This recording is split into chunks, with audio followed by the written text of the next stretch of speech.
it down, speak louder. That was my name.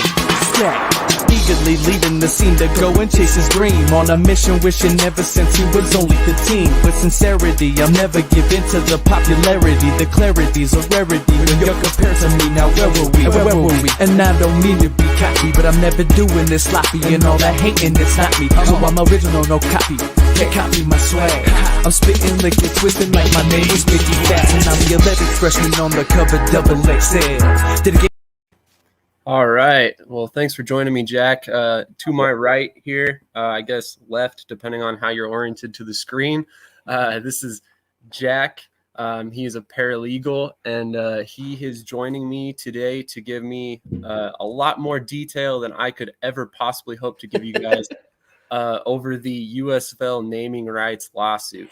Jack did a great breakdown on Reddit. That's how we came in contact with each other. I saw it, read through the entire thing, and I wanted to get him on the channel, and he was nice enough to agree to come on with me, and he's wearing a pretty freaking awesome Houston Gamblers shirt as well. So this dude is awfully prepared for this.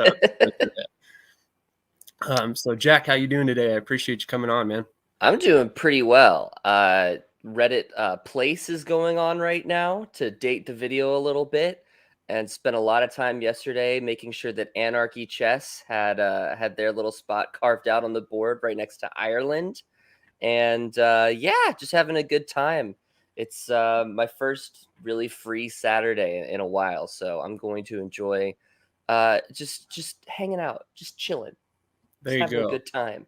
I love that intro video, by the way. I used to play with the Eagles in Madden NFL 2005 because I believe they were the best team in the game then. I had no ties to Philadelphia whatsoever. I grew up in Houston, but they were really good, so I always played with them. That's awesome. That's awesome. I've been an Eagles fan for, I think, just under 20 years now. I think I got into them about 2001. Nice. I was a huge McNabb fan, and actually I think it all kind of came about because he was on the cover of Madden, actually, like you mentioned. Nice. And one thing led to another, and been a fan since. I've actually got his rookie card sitting behind me and a signed football, Very and nice. his jersey and everything, so it's kind of cool. Another reason that I wanted to play with the Eagles was because Donovan McNabb was really good in backyard football. And I was like, oh, I've seen this guy before. Exactly. Yeah. I always think back to that play against Dallas that everybody remembers, where he's scrambling around for like what feels like forever, juking guys and breaking tackles, and then he finally slings the ball downfield, and it was just such a perfect example of the type of play that he was, like you said, that backyard football, and it was kind of very entertaining to watch. Yeah. But anyway, are you excited for Kevin Sumlin in Houston? I'm actually very excited. I think that Kevin Sumlin has historically shown that he's really, really good when he has great QB play. I think that Clayton Thorson is criminally underrated. A lot of people have been, posting their hot takes about who's going to have the best team this year. And I think it's insane to have betting odds go up for an entire league that's not even played a single practice yet. But they did it. And I think Thorson, I really enjoyed watching when he was at Northwestern. I think he can really be the guy. He's tall as hell. He's like 6'5". I think he's going to be very good. Sumlin in general, I think, is one of those like locker room guys. And so even if he's not getting the level of quarterback play that he got out of, for example, Johnny Manziel when he was at A&M, I really think that he'll be able to get chemistry going very well, which is, in my opinion, extremely important when you have just a fledgling team. Like, for example, the Gamblers did last year when they went 5-0. It's like they seem to be having an unbelievable amount of fun every single time they stepped on the field. And so I think someone will be able to be that guy. And also, I think the Gamblers is a hilarious name, and I'm here for it. So No doubt. It was kind of one of the more, I don't want to say risky names, but one of the more borderline, not media friendly names, which I kind of liked. I heard a lot of talk about not using several different names from the past, and I thought it was kind of ridiculous. I mean, if you're going to use the USFL name, why not use any and all team names that you think are great? Yeah. I mean, anyway, moving on to the point at hand. Which is a great transition into. No doubt. The USFL naming rights. Yeah. As we were mentioning, this is the whole topic at hand. You have a lot more insight than I do about the knowledge on the actual law side of things. I can break down the football side all day, but if I started talking law, I'm going to look like a fool. So I'm super happy that you joined me, and you can give me a little bit more detail and give our fans a little bit more detail and break it down for us and put it in layman's terms. Sure thing. So basically, what's going on here is the USFL announced last June or whatever it was, saying, we're coming back. We are Fox Sports. We are forming the USFL. We are coming back. It's going to be awesome. And people started getting excited. I started getting excited. I loved the XFL in 2020. I firmly believe that it would have survived for many years had it not been for COVID sort of destroying the season. And I was thrilled to hear that it was coming back. When they announced that there was a Houston team, I was extremely excited about that. I'm going to rep every single Houston thing that I possibly can. And so this lawsuit was filed by a company called Real USFL, which was formed by Steve Earhart, the old vice president of the original USFL back in the 80s, who claimed that the new USFL was infringing on their rights as a company and was going to be causing irreparable harm to the original USFL's name and legacy and merchandising rights and whatnot. The Real USFL, the company Real USFL, was founded 3 days before this lawsuit, and so they filed this big, long, and quite honestly, very poorly written complaint. There's a lot of allegations here that are just bad, that are poorly written, that are poorly stated. When you read enough complaints, the first time you read a complaint, you're like, oh, this all sounds like weird nonsense to me. But by the time you read like a fifth one, you start to go, okay, I can see where things are. I can see kind of what makes a good one and what makes a bad one. And then by the time you're reading number 25, 50, 100, you can tell when someone's attorney is just not great. And it seems like whichever partner or associate that they got to sit down and write this complaint up is frankly not a very good attorney. There's a lot of stuff that doesn't make a lot of sense. There's a lot of times where they directly contradict themselves. But they filed this complaint and had it immediately thrown out by the judge as soon as he was assigned. They filed this complaint. They said, hello, we think that they did something wrong. They set out a 21-day summons for the defendant. Said within 21 days you have to respond to this. Hello, and then filed all of their things saying, can we please practice law in the state of California, because this suit was filed in California and none of the attorneys live in California. There's a group from, I think, New Jersey. There's a group from Texas, but they all had to file this thing called pro hoc vice, which is just a way of being able to represent someone in a state that you don't normally practice law in. Then they filed their motion, this motion for injunction that we've all heard so much about. I think 2 days after that, saying basically the injunction, were it to be passed, would prevent Fox Sports from using the name USFL, the logo, any of these logos, any of that stuff, completely and entirely, were it to be granted by the judge. They did all these things. And then the day after that, an actual judge was assigned to the case. So they file their complaint. They all apply, please let us work in California. They file this motion. They file these declarations saying, here's why you should grant our preliminary injunction. And then a judge is assigned. And the judge immediately says, what No, we don't have any standing rules. We don't have any rules of conduct or order here. So none of this is going to work.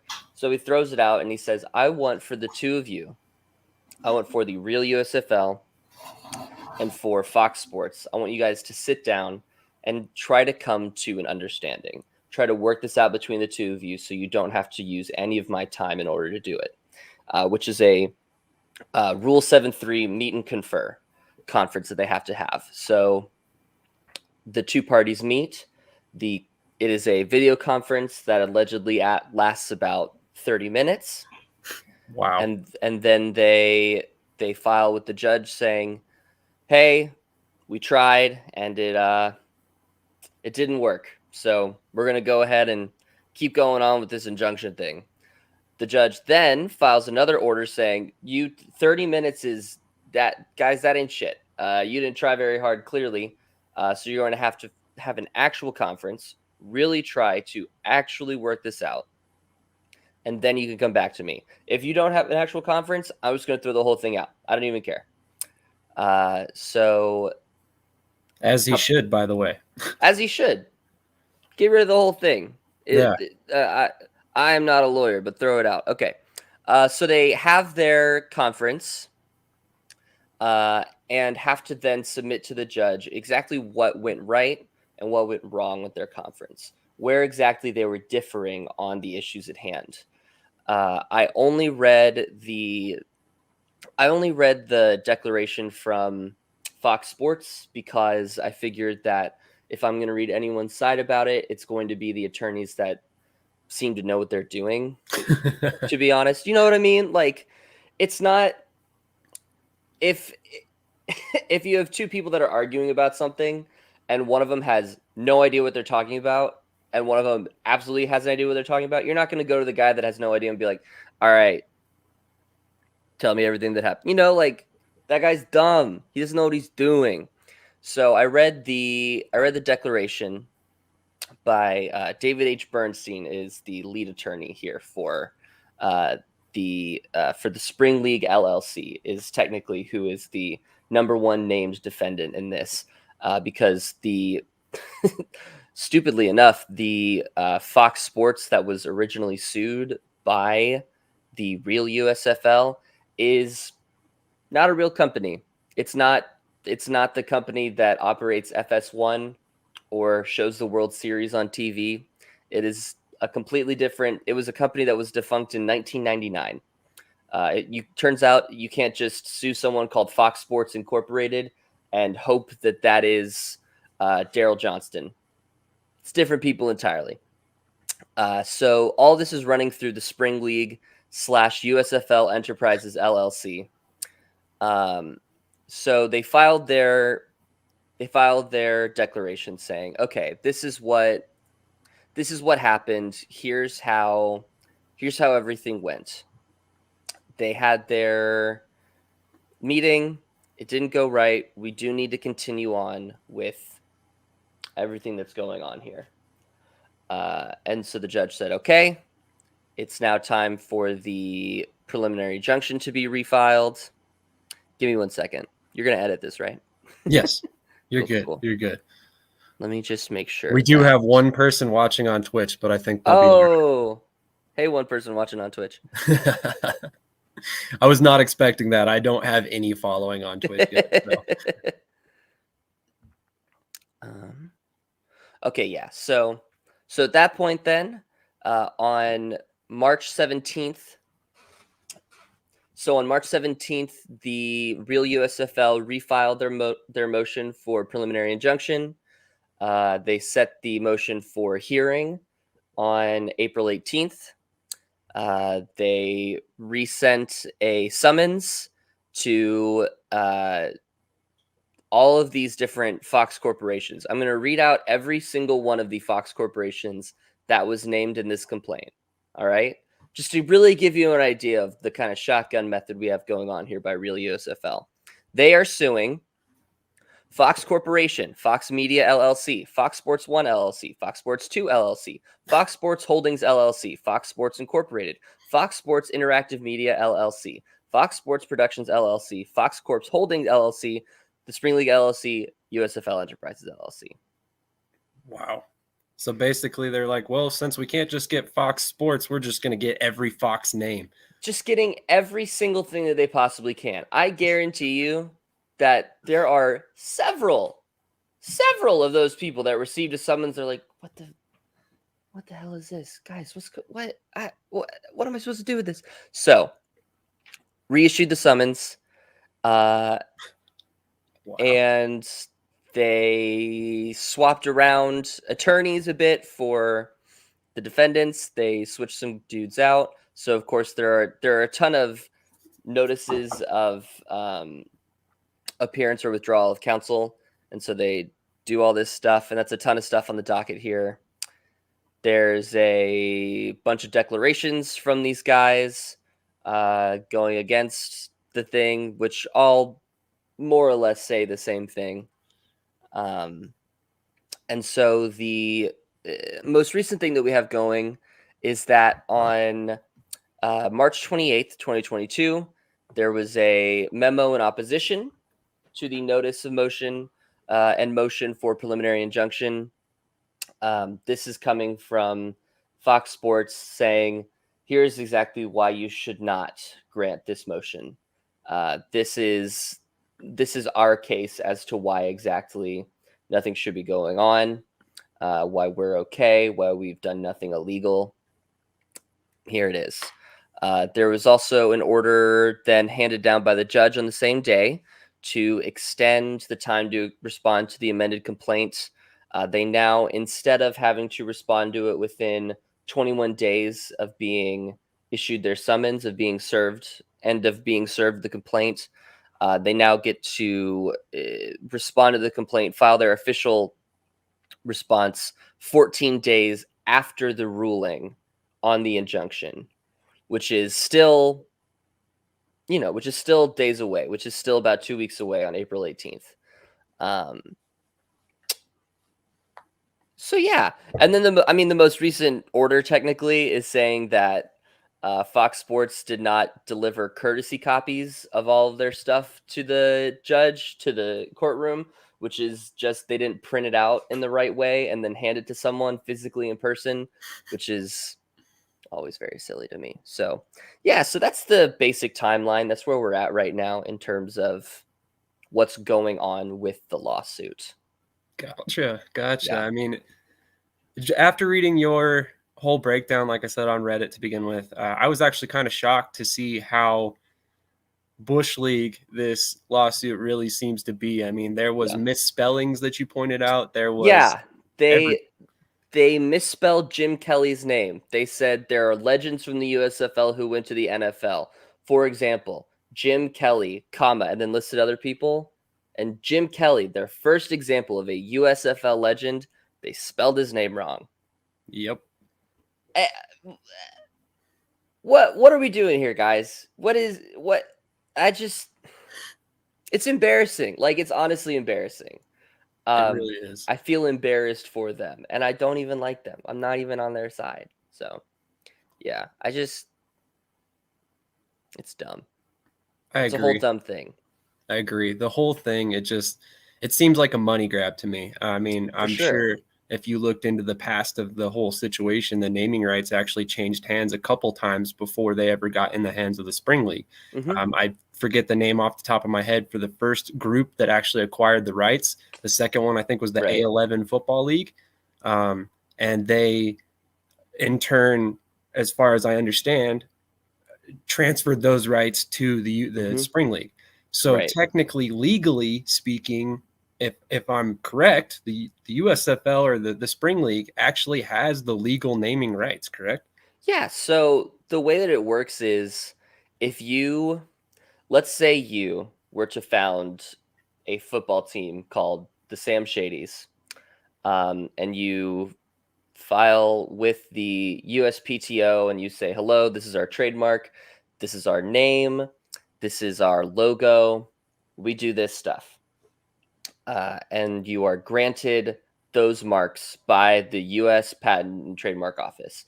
They say, yes, you own this logo that looks like this. You own the name, the Sam Shadys. You have this. That is all you. If anyone else tries to use the Sam Shadys or your logo, you can sue them for infringing on your property. Bam, it's yours. So the USFL did all of that in the 80s. They filed all these things with the USPTO. They have all their, it's all legally standing. However, if you were to operate for example, 3 years and then shut down and go bankrupt and then stop touching the Sam Shadys and not use that logo for anything anymore, I believe it's 3 years in California following what they call abandoning your trademarks. 3 years after you do that, they're up for grabs for anyone. Anyone is then allowed to pick up the Sam Shadys. Anyone is allowed to use your logo or something that looks close to your logo. It's all 100% up for grabs at that point. So the USFL, for all intents and purposes, from the US government's standpoint, abandoned their marks in 1987, I think it's what it was. So beginning in 1990, anyone could pick up the name the USFL and then also the names of the teams. If you wanted to name your team the Memphis Showboats, don't know why you'd want to do that. It's a bad name, but you could, and you could use their logo. As long as you file with the USPTO, you say, hello, I'm officially filing my request to pick up those rights and to use them. The USPTO would then say, yes or no. In this case, they said yes in 2011 for the group of people that was trying to revive the USFL and then had a tiny bit of embezzlement go on. And so that league got shut down. They filed for those marks and were granted the rights to them. They then transferred those rights to someone who transferred them to someone, transferred them to someone else who transferred them to the Spring League in 2019, which is more or less where we find ourselves today, because the Spring League is owned and operated by Fox Sports, I believe, in its entirety. And so Fox Sports and the Spring League and USFL Enterprises do, by a law standpoint, seem to own these rights. They do seem to 100% legally own these things. There's a little bit of an issue where Steve Earhart he entered some kind of merchandising agreement with a company called, what's it called? American Classics. There you go. And said that, the American Classics is the official retailer for the USFL. And so they sold, for a period of like 10 years or something like that, they sold shirts that had, for example, this on it. I got this on Redbubble. Don't tell anyone. They sold shirts that said USFL and Michigan Panthers and Pittsburgh Maulers and whatever the hell else. And apparently in the first time that they sold one of these shirts, their first quarter, they sold 75 shirts and have had, according to the complaint, steady demand since then, which who knows what that means. Does that mean they sold at least one shirt per quarter? I would wager that that's what that has to mean, because if they were selling a whole lot of them, I think they would use that number. They use 75 as their base number. And if it continued to be something like 75, wouldn't you say 75 every single time? To me, purely speculation, I think that number probably got down to like maybe 4 shirts in a 4-month period or a 3-month period. And they're like, there's steady demand. People still want their USFL stuff. And so that's the grounds on which they're filing this merchandising claim, which is kind of insane. And just to clarify, as far as we both know, they never tried to refile for trademarks after they got this merchandise agreement. That is correct. Okay. Steve Earhart, it seems, sort of more or less just assumed that he was good for it. Yeah. Which I mean, my Lord. which I don't think is necessarily like a dumb or a bad mistake to make, right? Yeah. Where it's like, oh, like this was our shit 30 years ago. I don't know why it wouldn't be our shit now. And it's like, well, there's a specific reason why it's not. And so you should probably look into that. And it seems like he kind of just didn't. Yeah. So I mean, do you know exactly when this whole merchandising deal came out? I think I can't remember exactly. I know I've heard the year at some point, but the reason I ask is most likely the chances are that this happened after the rights were acquired the last time, if they're still using it as steady, demand now. Mhm. So I would imagine that if that's the case, the rights were there for the taking, or they could have at least reacquired them from one of these other leagues that were changing hands anyway. Royalty statements issued by American Classics indicate that in the fourth quarter of 2011, which was their first quarter selling, American Classics sold more than 75 units of the USFL apparel. More than 75. Less than 80, apparently. But more than Gotcha. 75. So like we said before, 2011 just so happens to be the year that somebody else acquired the naming rights from the USFL, Mm-hmm. abandoning. So I almost wonder if that that latent demand that came up was because of this new group starting to form the name. And then all of a sudden they see this monetary value in their league once again. And they're like, hey, Right. maybe we should kind of keep an eye on this and Mm-hmm. start taking advantage of it, which is Yeah. kind of what strikes me as odd about this whole situation. They seemingly didn't take any legal action against any other group until this league became a reality. It's almost as if Until they it was saw clear that this one was going to do good. exactly. As soon as it was clear that they were actually going to have TV play, they were actually going to have a fan base, all of a sudden the value rises and they want to actually get their hands on it. Yeah. Sorry, go ahead. It's very frustrating to they have the draft. Everyone is really excited because we have teams for the USFL. Oh my god, it's happening. And then they're like, we're gonna file a lawsuit. We're gonna put all these people out of jobs. Which was really the most frustrating thing to me, is that there's all these claims about, infringement on their potential income, and that somehow this new USFL is going to cause irreparable damage to the legacy of the original USFL, which, by the way, was a disaster. I think if this league does well, if anything, that's good for the legacy of the original USFL.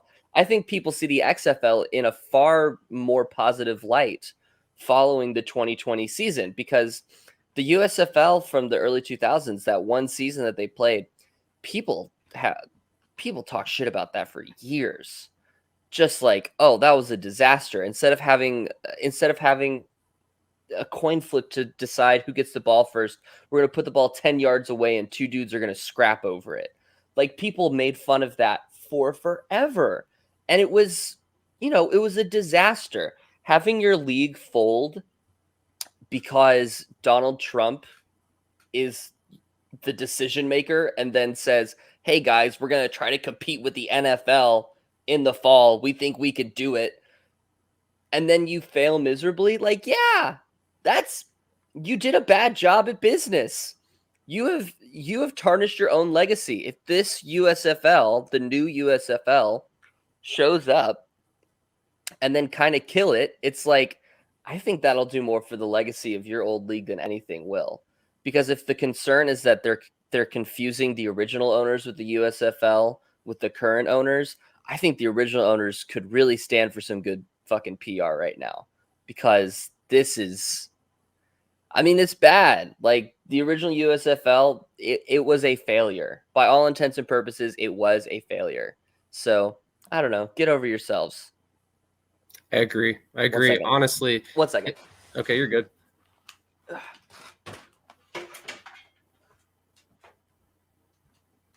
Sorry about that, Twitch viewer. He'll be right back. He's got some stuff going on in the background at the moment. I appreciate you sticking with us throughout this entire podcast. Like I said before to him, we were not expecting viewers at the moment. So it's cool to see that somebody's on here watching. What's up? I was just talking to the one person still watching us.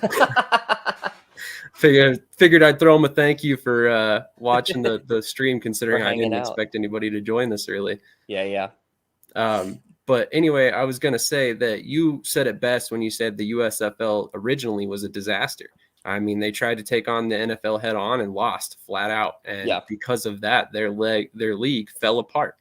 And I want to say that the reason that this name has value is because of what they were able to build prior to that challenge to the NFL. Had they just stayed in the spring, they might still be existing to this day. Yeah. I mean, they had guys like Jim Kelly, Steve Young, Herschel Walker. Yeah, Herschel Walker went directly to the USFL. He chose to not go to the NFL. Exactly. And it's like,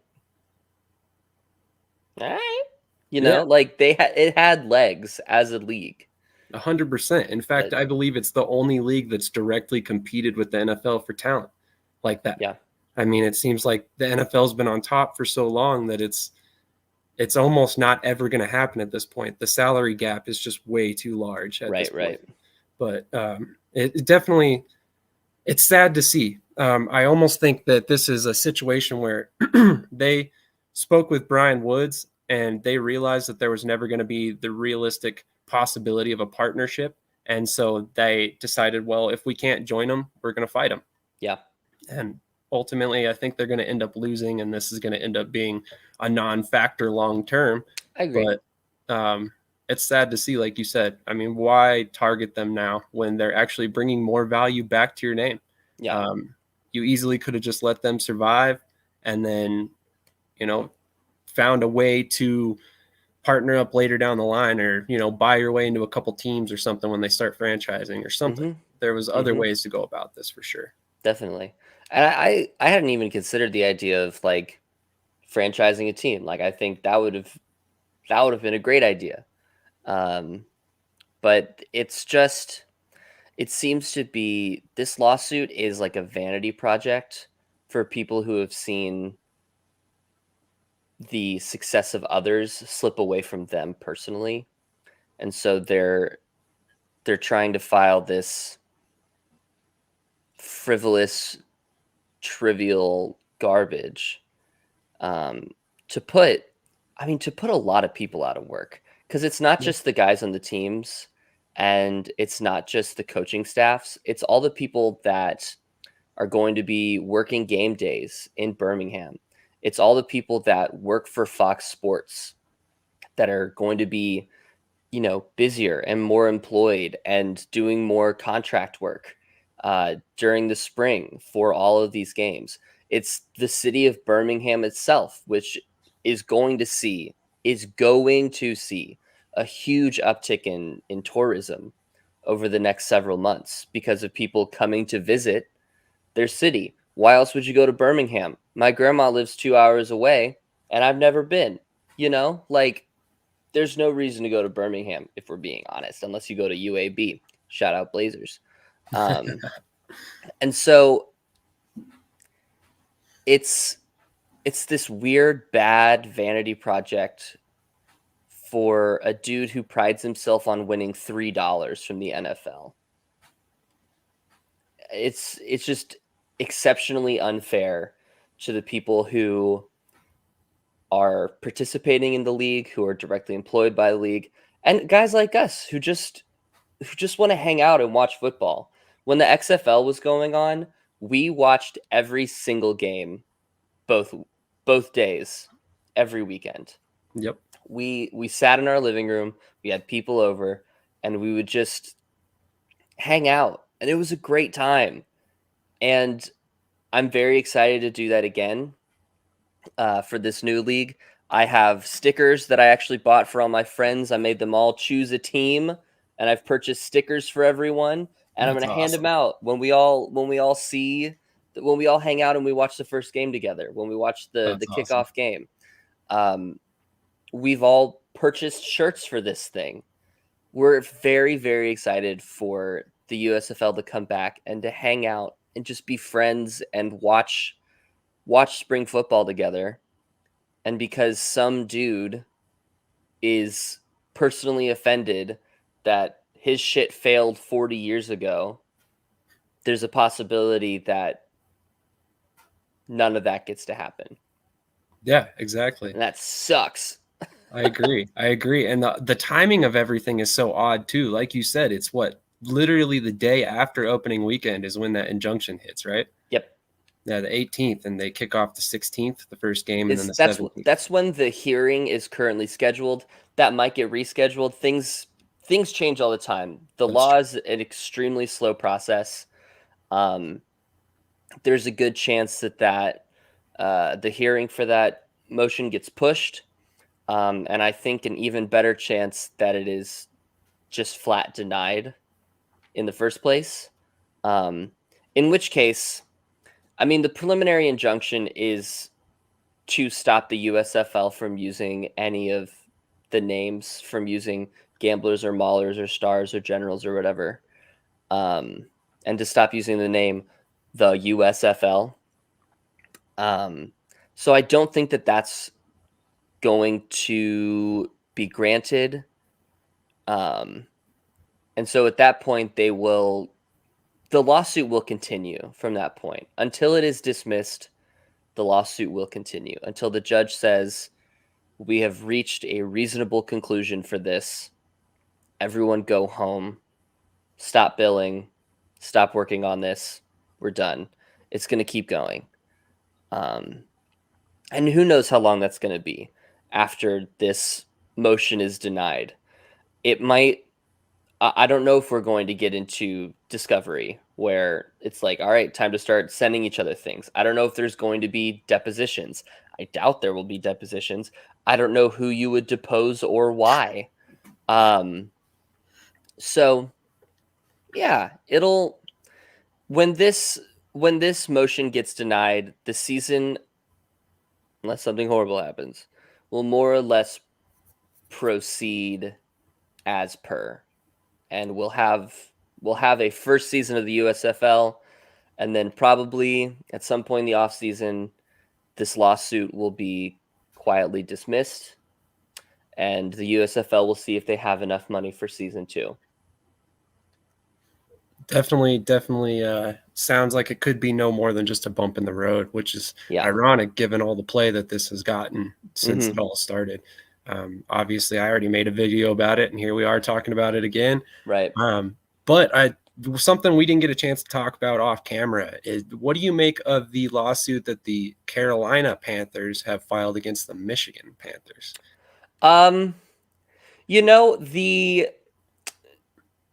The old Tennessee Oilers and the New England Patriots both filed lawsuits against the Houston Roughnecks. Because Houston Roughnecks, hold on, I have a hat somewhere. 1 second. Where'd my hat go? I can't find it. Ugh. Is it something with the logo itself? What's that? Is it with the logo itself that they were worried about it? Yeah, the Oil Derrick logo. Oh, okay, I see. So the Houston Roughnecks logo, which is now displayed right here on the screen, is very similar to, let's be honest, is very similar to the old Houston Oilers logo. And their other mark, the dude with the helmet on, looks reasonably enough like the New England Patriots logo. And so both of those lawsuits were in, and from what I heard, were going well for the Oilers and for the Patriots. So I would not be, had there been a season 2 of the new XFL, I think the Houston Roughnecks would have gotten some new logos to slap on all their stuff. The Michigan Panthers, Carolina Panthers thing, their logos look more dissimilar than the Roughneck stuff does. I haven't looked into the Panthers v. Panthers lawsuit too closely. I would imagine that if anything, we have a Michigan Panthers logo this season that if the Carolina Panthers win, we just get a slightly different Panther for the next season. But also, there are a lot of Panthers in this world, in this crazy sports world we got, who have all sorts of logos that look more or less like each other. So I don't know. I think it's difficult to say that any one Panther is all that different from another Panther. So we'll see. I don't know. I would look into that right now, but I don't know the case number. I could You're probably. okay. Don't even worry about it. I was just kind of curious because, like I said, we didn't get a chance to talk off camera about that, and I meant to at some point bring it up with you and see if you'd looked into that at all. Because once again, you're going to have a lot better insight on it than I will. But I thought that one was a little bit more worrisome than the real USFL coming at the USFL, only because of the basis behind it. They've got more of a more modern, reason for it. They wouldn't stop the team from being the team. Just like if the real USFL wins this lawsuit, they can't stop a group of people from playing football professionally. All that would have to change is what's on the shirt and what's on the hat. Everything else can keep going. You don't have to have a specific looking jersey in order to play football. So if the Panthers win and if Carolina wins and Michigan has to change their stuff up, it's not going to be the end of the world, because they can just draw a new logo and put a new logo on things. And then their old logo becomes a collector's item. That's very true. That's very true, because then at that point you can't find it anywhere and they can't even sell it anymore. That would be an interesting situation all around. Do you think it's going to be one of those situations where it's just going to be like a monetary settlement and then it's done and over with? I mean, I honestly don't know. I think that there are things like Texas A&M has a official trademark on the concept of the 12th man, which is to say that the crowd is the 12th player on the field and they influence what's on the whatever. And so the Seattle Seahawks, for example, license from Texas A&M the concept of the 12th man in order to put the 12th man up in Seattle when the Seahawks are playing. They pay A&M a certain amount of money for that. Boise State has a trademark on all non-green football fields. If you see a collegiate football field that is not green, that is, for example, if you're Central Arkansas, gray and purple, they are paying Boise State a certain amount of money in order to license this non-green field idea. So it's possible that we see something like that. And it's also possible that the Michigan Panthers just draw a new logo. They come up with something else, which is, I think, what was going to happen with the Roughnecks. So, yeah. Makes sense. I did hear that if XFL does come back in 2023, the Roughnecks will not be brought back due to all the reasons you brought up. Yeah. Which kind of sucks. But at the same time, it definitely sounds like they'll have a Houston team. Maybe I'm just speculating on that, but it just won't be the Roughnecks name. The Houston team was doing very, very well because they were playing at the University of Houston. I think TDECU is the name of their field. And TDECU is the name of their field. And they were selling tickets very well. It was not as much as St. Louis. The Battlehawks were outselling everyone by a factor of like 1 billion. But the Roughnecks are doing pretty well. There's certainly no LA Wildcats or New York Guardians. See, that I understand LA is a big market. I understand New York's a big market, and you want to put teams there for obvious reasons. But I mean, haven't we gone over it time and again that those markets are saturated? I think that New York could support a team I think that New Yorkers are excited for anything New York. They want to represent their city. Los Angeles is clearly a lost cause. You should not try to put a football team in Los Angeles because they don't care about pro football. And that's fine. That's okay. Put a team in San Antonio. They will go nuts for it. They will go crazy. They love their football in San Antonio. They love it.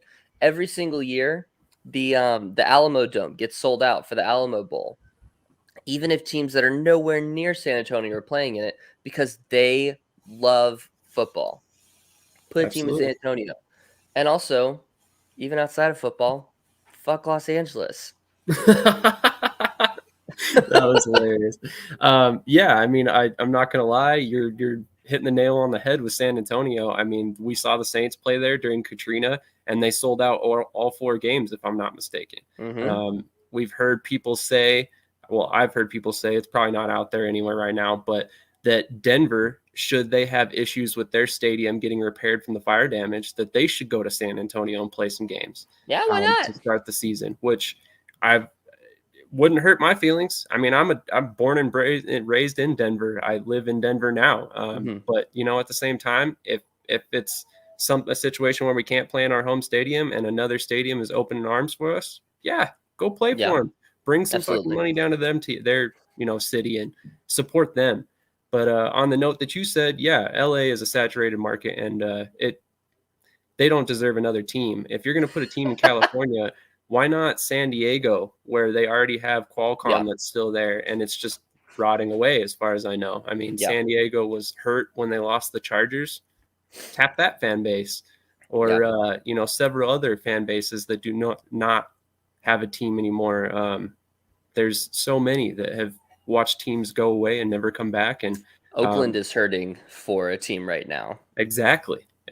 Oakland would probably love to have another team back there. Yeah, and there's a lot of markets that could be tapped, and it'll be interesting to see where the XFL ultimately puts teams. I've heard a lot of speculation that the XFL is going to kind of take the West Coast because the USFL kind of dominates the East Coast. Yeah, and then maybe it opens up the possibility of them playing a championship game between the 2 leagues eventually. That would be awesome. That would be really sick.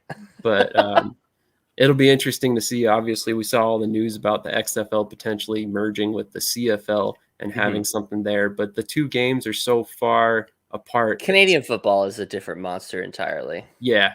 12 men, wider football field, 110 yards, 3 downs. 3 downs. Yeah, there's so much different about it that it just wouldn't work. But USFL and XFL have very similar rules. Everybody's looked at the rule book and seen that actually a lot of XFL rules popped up in the USFL rule book. Yep. So maybe that's by design, and we just don't know it yet. We've also seen both leagues partner up with the NFL in certain ways. But I actually had another question for you before I let you get out of here. What's your opinion on the fact that the NFL is more or less backing the USFL, but then over here we have the lawsuit from Carolina towards Michigan? I mean, that seems kind of odd to me. So the theory there is that you're legally obligated to protect your marks. If you own a trademark on something and something comes up against you that seems like it infringes on your stuff, you have to sue in order to protect your trademark, in order to keep it strong. Because if you do not, if you let the Michigan Panthers slide, if you are someone who believes that the Carolina Panther and the Michigan Panther look a lot alike, that's not me. But if you think they look a lot alike, you have to file a lawsuit in order to keep the Carolina Panthers trademark strong. If you start letting the Carolina Panthers, or if you start letting the Michigan Panthers go because you're the Carolina Panthers, and you go, we're working with them, we're maybe doing a developmental thing. If you let them go, then there's nothing stopping another team from they show up and maybe their logo looks even a little bit more like the Carolina Panthers logo. Because if the Carolina Panthers then sue them, they say, well, what about the Michigan Panthers? They're right over there. You didn't do anything about them. So it makes the case of protecting their trademark weaker. So you have to file a lawsuit so that you can stay strong with your stuff. Texas A&M sues tons of people over the 12th man because they have to, not because they're like giddy to get into litigation. It's just because they want to protect the brand, the 12th man. It's something that's very important to Texas A&M, not only from like a monetary standpoint, but also from a tradition standpoint, which if you know anything about Texas A&M, you know is like their whole thing. So you have to file suit in this situation. It's not something that, I mean, very rarely is getting into litigation something that you do with relish. You don't look forward to being in a lawsuit with someone because lawsuits are really annoying. It's a bummer to have to sit around and draft discovery and write pleadings and go to depositions and do all this stuff. It's not a good time. And so I would say that the reason that the sole reason that they're doing this is in order to protect the brand of the Carolina Panthers, and nothing else. So, and also the Panthers is the Panthers is a separately owned thing from these other teams. The interests of the Panthers do not necessarily represent the interests of the National Football League. So if the Panthers do something, that does not mean that the office of Roger Goodell is like, yeah, or whatever. Gotcha. So you don't think the league at all signed off on that? That was a Carolina solely thing. I think that I don't know the motivations of the NFL, but I think that it's the kind of thing that you, as a company, as someone who has a strong interest in protecting your branding and your trademarks and your logos, it's something that you have to do. You don't necessarily have a choice in the matter, just to make sure that you do not run into worse issues down the line. Makes sense. So definitely makes sense. Well, I appreciate you weighing in on that, even though you hadn't done the immense research you did on the first one. No problem. I appreciate that. Like I said, I don't know a thing about law other than involving speeding tickets because I've had my fair share of those. I got kicked off my parents' insurance because I got too many speeding tickets when I was in high school and college. So, you and I, two peas in a pod here. That's funny. So Jack, I appreciate you coming on, man. Once again, if you have not heard the beginning of this, Jack has a podcast covering the show 30 Rock called Good Pod Lemon. Right? Good Pod Lemon. We're gonna record. We're gonna record here in 10 minutes, actually. So okay, there you go. Yeah, we release every Monday. Perfect. Well, Jack, if you're interested, man, you seem very knowledgeable about football. I would love to have you on again in the future to talk some football. Yeah, that would be awesome. Let's do it. Man. I appreciate it. I will definitely keep in touch with you on Reddit. And once again, if you did not check out his breakdown, we very quickly went through it. But if you want an in-depth breakdown, check it out on Reddit. Like I said to him before, if it weren't for him doing that breakdown, I don't think I would have felt comfortable talking about it on camera. I just didn't know enough about the law side of things. So he actually helped me out before we even got him on here on the channel. So I appreciate that. Have a good one, man. Enjoy the rest of your Saturday. And, hey, you too. Checking out your podcast. Woo! Goodbye, everybody. Later, buddy. So once again, that was Jack Rodgers. He is a paralegal, and he was nice enough to join me just based off a request on a Reddit post. It was kind of cool to hear back from him. It was one of those things where I reached out, not sure if he would actually get back to me. I'm fairly new to the whole Reddit world. So a lot of people don't really use the messenger on there. So it's kind of cool to get a reply back and get him on here to get his input on all of this. Like I said before, I am by no stretch a law expert. So getting somebody on here who has a lot more knowledge about it, that can speak intelligently about it, was a huge bonus for me. But that's all I've got for you guys today. Once again, I really appreciate Jack coming on. I appreciate our one Twitch viewer. You were awesome. Thanks for sticking through the whole episode. And here soon, I will have this edited and up on YouTube along with visual aids and all that fun stuff, so it looks a little bit more professional. But once again, Jack, thank you for joining me. You're a gentleman and a scholar, and check out his podcast, Good Pod Lemon, again about the show 30 Rock. And we'll let him get back to recording. So I will catch you guys in the next video. And once again, thank you for all the support. What's up, everybody? This is Sam with Shady Sports Network. I wanted to take a moment out and thank the sponsors that are helping keep this channel going. In case you haven't caught it, Shady Sports Network has teamed with SeatGeek to provide you with our very own discount code Sam Shady. Using this code at checkout will save you $20 on every purchase, whether you're attending a football game, concert, or other sporting event. Chances are SeatGeek will offer the best deals for the event you are hoping to attend. Big shout out to SeatGeek for sponsoring this video and all my other content on YouTube, as well as the articles I write.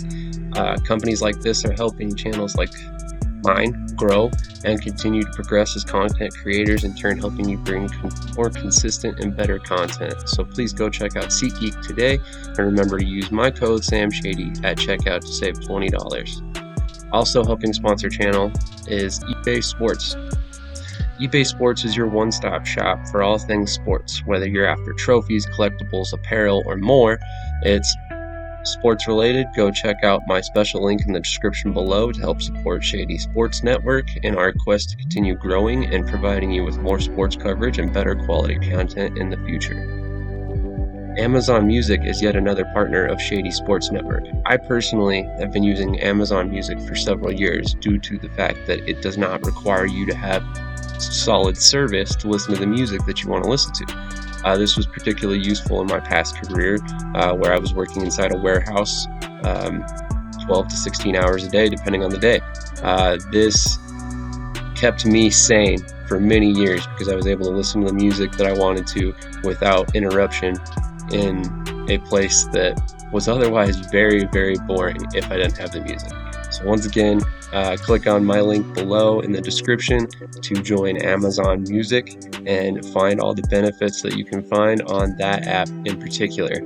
I personally have several music apps, but Amazon Music is my go-to because of the fact that you do not need the service. You don't get interrupted when you're in the middle of a song. It doesn't just cut out because you randomly lose service when you're walking around a building, which drives me nuts.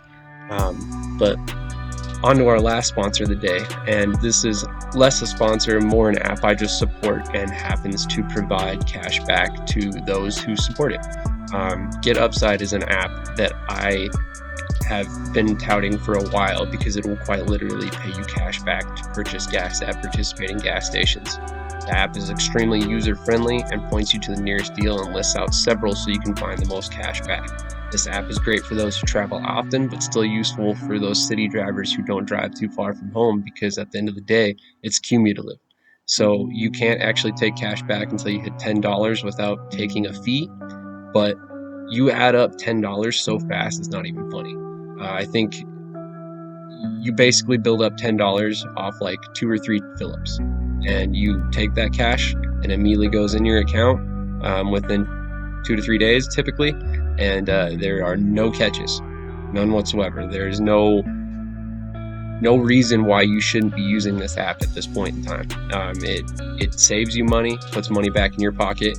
It can be used at gas stations, grocery stores, restaurants, and several other things are coming down the pike in ways that I'm not even familiar with at the moment.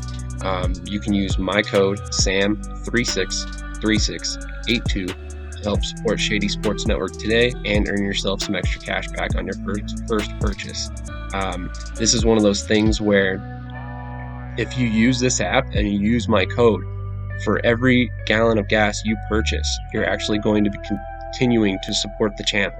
And this is not only helpful to me, but hopefully if you stick with us and you watch the videos that come out following this, you'll only continue to see an improvement in quality of this content, and hopefully see more content coming down the pike.